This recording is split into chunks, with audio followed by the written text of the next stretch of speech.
Welcome to Extraterrestrial Reality. Today we're going to talk about a couple of different things. We're going to start off with the very famous case that happened in New Jersey back in 1975 involving the sighting of a UFO along with alien creatures who had little shovels with them and landed in a park and dug up some soil samples and then hurried back into their craft and took off. Now this story, I know I've mentioned this story before on the show, and I'm sure that a lot of people have heard this one before, but today what I want to talk about is the purpose of taking those soil samples. I think that that's something that no one seems to talk about when it comes to this case. That's what I'm interested in. I mean, I believe wholeheartedly that this incident most certainly happened. There's absolutely no question about it. I mean, when you do the research on this incident, there's absolutely no doubt that this incident occurred just as described by the main witness as well as some other witnesses too.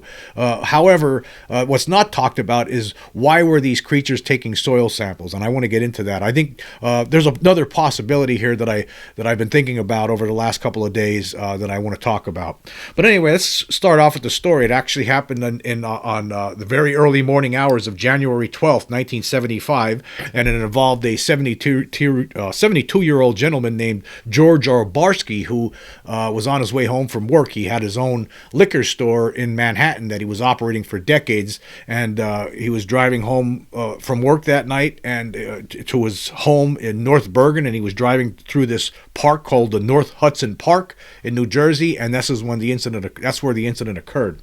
Anyway, here's an article from How Stuff Works. I'll leave links for everything as I always do in the description so you can check it out for yourself later. Anyway, it says here, at around 2:45 a.m. on January 12, 1975, George Obarski was driving home through North Hudson Park, New Jersey, just across the Hudson River from Manhattan, when static filled his radio. Leaning forward to fiddle with the dial, he noticed a light to his left. A quick glance, followed by an astonished stare, revealed its source, a dark round object with vertical, brilliantly lit windows. It was heading in the same direction as the car and emitting a humming sound. Well, there's that old, reliable humming sound. A lot of us have heard it. A lot of us out there know what that sounds like. Anyway, Obarski slowed down for a better view. The UFO entered a playing field and hovered a few feet off the ground. A panel opened between two windows and a ladder emerged. Seconds later, about 10 identically clad little figures, they wore white one-piece outfits with hoods or helmets that obscured their facial features, came down the ladder. Each figure dug a hole in the soil with a spoon-like device and dumped the contents into a bag each carried. The figures then rushed back into the ship, which took off toward the north. The entire incident had lasted less than 4 minutes. Months later, Obarski confided the story to a longtime customer and acquaintance, Bud Hopkins, who was interested in UFOs. Hopkins and two fellow investigators subsequently found independent witnesses who verified the presence of a brightly lit UFO in the park at the time of Obarski's sighting, although only Obarski was close enough to see the little figures. One witness, a doorman at an apartment complex bordering the park, said that as he watched the object, he heard a high-pitched vibration and the lobby window broke just as the UFO departed. Yeah, it was actually Bud Hopkins who was the person who initially reported on this, and he talked about it in his book Missing Time. And Obarski was really upset over this. I mean, he was scared out of his mind. I mean, he couldn't believe what he was seeing. In fact, the next day he went back, and he was even more scared the next day. Actually, that night after he saw this, he went to his house. He took some aspirin. He was hiding under the covers like a little kid. You know, that's how he felt. He was so it was so unnerving to him to see this with his own eyes, to see these little creatures come sliding down this ladder real quickly. And he said they moved faster than you could possibly imagine. They were just really moving very quickly, and they all had these little spoon-like shovels, and they all were digging little holes and taking the dirt and putting them in these containers that had little handles on them, and then they hurried right back into the craft, and the craft took off. He said when it took off, according to the this book here, Missing Time by Bud Hopkins, there's a whole chapter dedicated to this incident in this book. When that craft took off, it was like he described it as like as if a giant magnet was hovering over them somewhere, and it just went straight up in the sky and was gone. And there was a doorman at this local hotel that that Hopkins had identified later and talked to, and that guy saw the object himself, and actually it did cause a crack in the in glass in the window of one of the hotel on the door. So it was really strange, and there was other witnesses as well that he was able to find to the craft, but only Obarski was the only one who saw the creatures. But Obarski was really upset about this. The next day he went back to the park.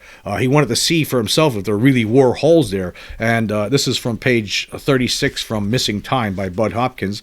It says, the next morning George went back to the park. He walked over to the spot where the UFO had landed. There in a small area were about 15 little holes, 4 or 5 inches deep. He said, you know, when I went there and saw those holes, I got even more scared. I'll tell you something. I even felt those holes. I didn't believe it looking at them. I put my hand in one. So he was really freaked out about this case. And then finally, one day, Bud Hopkins was in his liquor store, and he just blurted this story out to him, told him a little bit about it. And then later on, Bud Hopkins got together with him, and he revealed the entire story. And the rest is history. Now it's part in this book. It was something that appeared in articles and stuff after this occurred in the newspapers at the time, and it's very interesting because you're talking only like a mile from Broadway where this happened, and you have to wonder, why were they doing this? Why would they do something like this? And actually, in this article that I was just reading before, it says below it, it has frequently asked questions. It says, what is the significance of the soil samples collected by the figures in the North Hudson Park UFO sighting? And it says here, the collection of soil samples by the figures in the North Hudson Park UFO sighting could indicate a scientific interest in Earth's environment or geology. This behavior suggests that entities might have been conducting research or gathering data about the Earth's composition, potentially for study or comparison with other celestial bodies. And that's probably the first thing that comes to people's mind, is that they were there for that purpose. I mean, they're just interested in, they're just a scientific curiosity about the Earth's soil composition. But you have to think, by January 1975, these beings have been around for a long time. I mean, they were already abducting people, as we know. That was going on since at least the 1950s, actually 1940s, if you go by the article or the story I was talking about in the previous show. There were cases in the 40s. There was actually cases in the 20s and the 30s that some researchers have uncovered. But these creatures were here for a long time by 1975, and here they're doing soil samples, a mile from Manhattan, basically. And you have to ask yourself questions, why? Now, what are the reasons for taking soil tests? Like, some of the reasons is, like, if you're a farmer, you're going to try to understand the health of the soil and determine if it's a good place, for your crops. Or maybe it might determine how much fertilizer you need to use, or not, how much not to use. You want to try to determine what kind of nutrients are in the soil. So you have to rule that out. That's not what they're interested in. You would have to think they're not planning on growing anything there. So I guess the scientific curiosity would be the other possible explanation. But the more you think about this, right, the more you really think about this, and the more I was thinking about it, I don't think it has anything to do with any of those things. To me, right, the main purpose for these beings being here, right, is because there's this hybridization program going on. There's this abduction program, and that's what it's all about. And you would have to think that when as part of that, they probably do all sorts of testing of, like, say they were targeting people for abduction in that North Bergen area, right outside of New York. There, if they're targeting people for abduction there, they want to make sure that the soil isn't contaminated, because they're implanting these hybrid fetuses into unwitting females that they abduct and have no idea that they're carrying these fetuses. If they are carrying them, then that means that they could be that if their soil is contaminated in the area in which they live, then that could affect the fetus, which is some point within weeks or a couple of months during the first trimester, where they're removed, and then they the aliens themselves handle the rest of it, the rest of that process. That's according to researchers.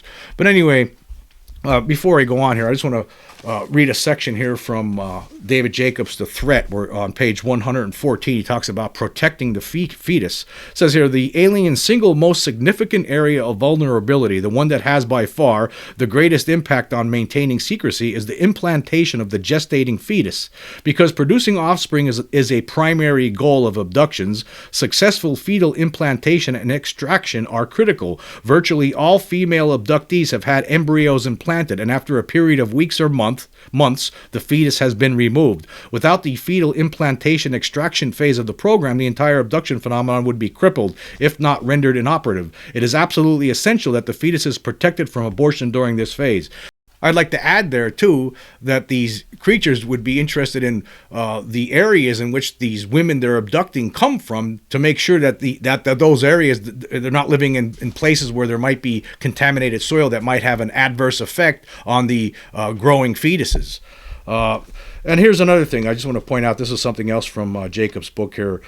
When there was an abductee that was asking questions about, why are they doing this, right?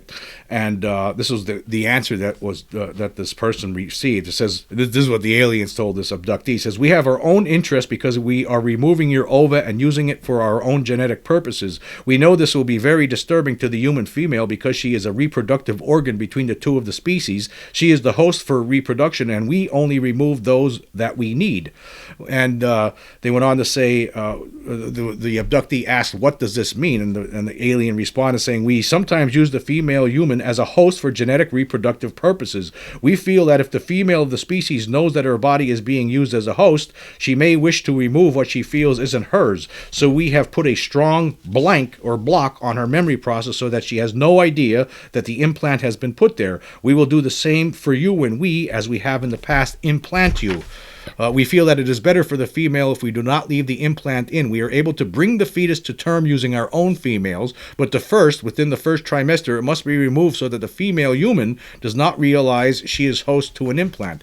So you have to realize, that as part of this complex hybridization / abduction program, these beings seem to have all their ducks lined up. They have all their T's crossed and their I's dotted. And I would imagine that they would also investigate the areas in which their targets are living. So if a woman abductee is living in an area where there's contaminated soil, then all of this hybridization program in that area might not work. Or maybe what happened, maybe some things have happened like this to them in the past, where something's going wrong with the development of the hybrids, and they're looking for answers, and maybe they're doing tests on the soil in that area to make that determination. I did some research online here about this, and this is some of the answers I got. It says, contaminated soil can significantly affect pregnancy by exposing a pregnant woman to harmful chemicals like heavy metals, lead, arsenic, mercury, which can pass through the placenta to the developing fetus, potentially causing developmental issues, low birth weight, and other complications depending on the contaminant and level of exposure. Some of the harmful substances, they include contaminants like lead, arsenic, and cadmium present in soil. They can be particularly dangerous during pregnancy as they can disrupt fetal brain development and growth. And then it talks about ingestion and inhalation. It says exposure can occur through direct contact with contaminated soil, ingestion, or inhalation of dust particles from contaminated soil.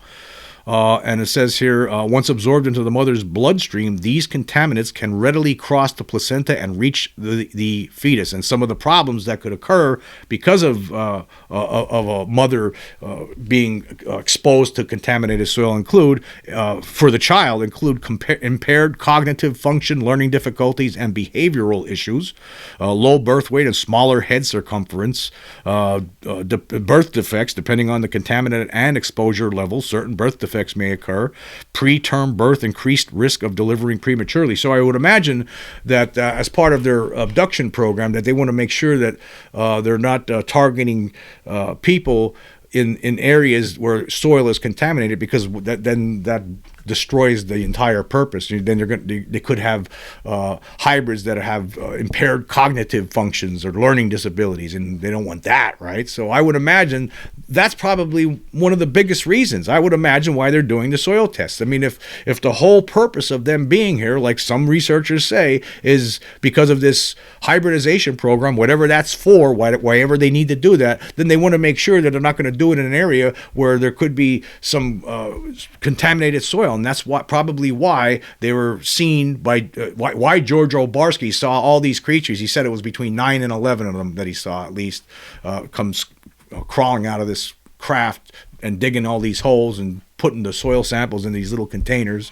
The reason that they were doing that is probably to make sure that that there's no contaminated soil there, because there's probably people in that area that they're targeting for abduction, or maybe they already experienced some problems. Maybe they were already had some issues with children being born, or hybrids developing, but it's showing that they have certain issues, birth defects, cognitive issues, learning difficulties. Maybe they're trying to figure out what that problem was, or they're just doing it in advance to make sure that nothing is there, so that then they could move forward with their plans. One or the other, but I think that's probably the most likely reason for this. I mean, by 1975, they were already here for a long time, and I would imagine this probably happens all over the place.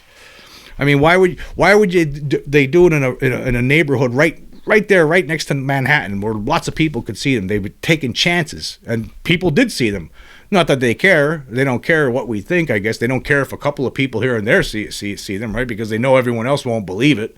And they just continue along with their secretive policies. I mean, what does it matter to them? They don't care. But I would imagine that they would do something like that because they were planning on abducting people from there, or they were already abducting people from there, and they wanted to find out whether there was issues with the soil there that were causing cognitive issues or birth defects for the hybrids that they were trying to develop, or they were making sure in advance before they started a program in that area. Maybe that's how they do it. They go to all these different areas, they figure out a whole bunch of different things in advance, and then they go to work. That's probably what it was. It doesn't make me right, but that's, after thinking about this, you have to ask yourself, why would they be doing this? And I think that's probably that would probably be the main reason to me. Nothing else would really make any sense. Why would you take chances going to a neighborhood like this, basically a mile away from New York City, and take those kinds of chances? I think the reason is clear, because they were planning on either starting targeting people in that area for abduction for their hybridization program, and they want to make sure the soil is not contaminated, or they already had some issues with some of the hybrids they had already developed, and they were trying to look for answers. It's one or the other, I would imagine. But that's just doesn't make me right. It's just a theory. It's just a hypothesis. But I just wanted to throw that out there. I thought it's something to think about. Okay, moving on. I want to talk about. Actually, I've been thinking about this subject for a long time. I didn't start this podcast until about 4 years ago.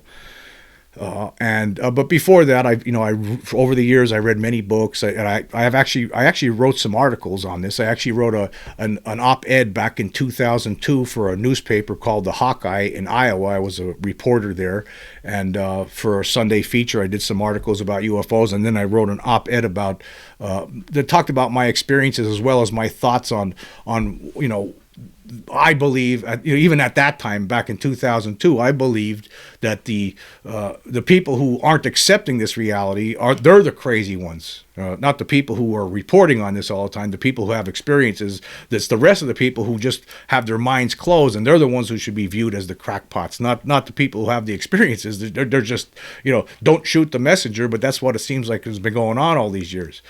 And then, after I later on, I ended up moving to Hawaii, and I lived there for a couple of years. And then I moved back to Pennsylvania, and I wrote a few articles for this online publication, UFO Digest. It seems like they haven't been publishing anything since 2019. The website's still there, but I did submit articles back in 2010, 2011, 2012, somewhere around that period of time. I was submitting some articles, and they would publish them. And some of them are still there, some of them are not there. But I did find one of them that I thought was interesting, and I wanted to share it. And because I think it's funny, this is 15 years ago. This article, I wrote this 15 years ago. It was called The Trained Observer. It was published July 26, 2010 on UFO Digest. And you'll see I was I was basically thinking the same kind of stuff back then as you hear the way I talk now, right? It's the same thoughts and feelings about the way debunkers treat this subject. I was talking the same way back then, and I just think this is funny. So I thought I would share it with you. It was called The Trained Observer, and here it is. It says here, many UFO debunkers could talk for hours about how all people who see intelligently controlled flying machines that obviously were manufactured by extraterrestrial beings are not trained observers, and that their claims must be thrown out on that basis. Even police officers, jet pilots, military personnel, and presidents are, in the opinion of many debunkers, not trained observers. Astronomer and UFO debunker James Magaha wrote in the January-February 2009 edition of the Skeptical Inquirer, volume 33.1, that only people who are experts in astronomy, the atmosphere, aeronautics, physics, and physiology of visual illusions, visual perception, and human beliefs are trained enough to know whether a flying object could hail from another world or not. Now, I thought that was very, very interesting. Now for one thing, as you see, I'm saying back there, I'm calling it extraterrestrial beings. I mean, I still really believe that, right? I know I say on this show a lot that I can't prove that they're from other planets, but to me that's the only thing that makes sense. I know other people talk about another dimension or they were always here. I don't really buy that. I don't see there's no evidence to me to that effect. I don't believe that. It doesn't make me right. It could be. I just think they're coming from another planet. Or otherwise I wouldn't be calling my show Extraterrestrial Reality. So I just wanted to point that out. But you got to get a kick out of this James Magaha making these kinds of statements. Anyway, let's continue here. It says, in a nutshell, Magaha and his ilk take no stock in the numerous reports of strange flying objects reported by Joe and Jill America. These debunkers apparently believe that everybody who sees a craft piloted by extraterrestrial beings are not smart enough to know whether the machines were indeed manufactured by extraterrestrials. These debunkers, however, apparently have never seen one of these machines in operation, or they wouldn't make such delusional statements. Basically, debunkers, many of the big names these days seem to come from the astronomy field, are trying to tell someone like me who in 1994 saw an extraterrestrial flying machine hover 2 or 3 stories above my head that I'm not trained enough to know what I saw. Granted, I am not a trained observer. I'm just a simple human being with no background in science whatsoever. I know for a fact that I am not trained enough to know what I saw in 1994, but that is only because I'm stupid when it comes to the design and propulsion systems of alien flying machines. I know for an absolute certainty that the object was intelligently controlled, made no sound, at one point hovered almost directly above my head, was only 2 or 3 stories off the ground, and moved in such a smooth, soundless manner that it did not fit the description of any human-made flying machines I've seen before or since. After applying the principles set forth by Occam's razor, which basically states that the simplest answer is usually the correct answer, the craft I saw that night was extraterrestrial in origin. Do I have to hold a degree in astronomy or physics or aeronautics to make such a statement? Is that a prerequisite? If I did hold a degree in one of those fields, would that mean I'd also be an expert on extraterrestrials and their flying machines? Maybe a debunker will say I suffered from an hallucination on that fateful night in 1994. No, that's not possible because there was somebody else there that night who saw the same thing I saw. Maybe a debunker will say my friend and I were under the influence of drugs and or alcohol. The answer would be negative. No drugs or alcohol were involved. Perhaps a debunker will say I saw Venus. No way could Venus move from its spot in the heavens and position itself 2 or 3 stories above my head. Even the dumbest astronomer would agree with this. Maybe a debunker will claim I'm a liar or a hoaxer. No, I'm not a liar and I would never perpetuate a hoax. Maybe a debunker will claim I'm suffering from a false memory. The answer would be negative. The details of the sighting have been the same for the nearly 16 years since it happened. Interview everybody in my family and all of my friends if you don't believe me. Maybe the object was caused by swamp gas. After all, the incident occurred near a pond that my friend and I were fishing at, so wouldn't swamp gas be a logical explanation posed by debunkers? It probably would, but then they'd have to explain how the object didn't originate from the pond and instead moved toward it before moving away from it again. Maybe a debunker will say we saw searchlights. Absurd, unless searchlights possess the ability to transform into intelligently controlled physical objects. Maybe a debunker will say we saw a cloud. If it were a cloud, then somebody figured out how to attach 3 large lights to it, and that is impossible. Any expert on the atmosphere can tell you that. Maybe a debunker will say we saw flares. No, these lights were not burning flares. They were lights attached to some kind of intelligently controlled flying craft. Maybe a debunker will say it was a mirage. That can be ruled out immediately because it was dark out and it wasn't hot. Maybe a debunker will claim the object was St. Elmo's fire or ball lightning. No. This was an object under intelligent control. It was not some atmospheric phenomena. Maybe a debunker will claim the object was a satellite. I never heard of a satellite that travels around the Earth only 2 or 3 stories off the ground and has the ability to change directions. Maybe a debunker will say the object was the moon. See the response for Venus. Maybe a debunker will say the object was a balloon. No way. It was big, had 3 very large lights spaced out in a horizontal row, and made sharp right-angled turns. Maybe a debunker will claim that what we saw was a top-secret military craft. SETI astronomer and UFO debunker Seth Shostak stated during CNN's Larry King live show, I think that if they, aliens, were here, we know about it. With that asinine statement in mind, would it be okay if I said, I think that if what I saw was a top-secret military aircraft, we know about it by now? No, I didn't think so. Instead, I'll just say this. If it were a top-secret military aircraft, why in the world would our government be test flying it over woods in a private community near Hazleton, Pennsylvania, where civilians could see it? What sort of idiots would be in charge of our top-secret programs to allow something like that to happen? Finally, maybe a debunker will claim that I'm simply insane. Well, let's see. I don't feel crazy. In fact, I'm very lucid right now. No, I'm definitely not nuts. Let me just stop there for a second. Then that means both myself and my friend, right? We both would have been nuts if we, so that's not the case. And I talk about this incident ever since it happened over the years. Not all the time when I see my friend, right? But yeah, when I talk to him, sometimes we bring this up. Anyway, continuing, although I'm not a trained observer that fits the bill set forth by some of our experts of the universe, I'm confident that the object I saw was manufactured by extraterrestrials. But let's pretend I do meet the criteria of a trained observer. Would it make a difference if I boasted all the proper credentials as required by those benevolent know-it-alls of everything flying around our atmosphere, the astronomers? No, it would not. Case in point, Project Blue Book Special Report number 14. Here's a lovely collection of UFO reports compiled by our own United States Air Force from 1947 through 1969, and a high percentage of them were classified as unknowns. The very first unknown listed in the document came from Maine resident John Cole, who, are you sitting down, was, you guessed it, an astronomer. Cole, on July 3rd, 1947, observed 10 very light objects with 2 dark forms to their left, move like a swarm of bees to the northwest.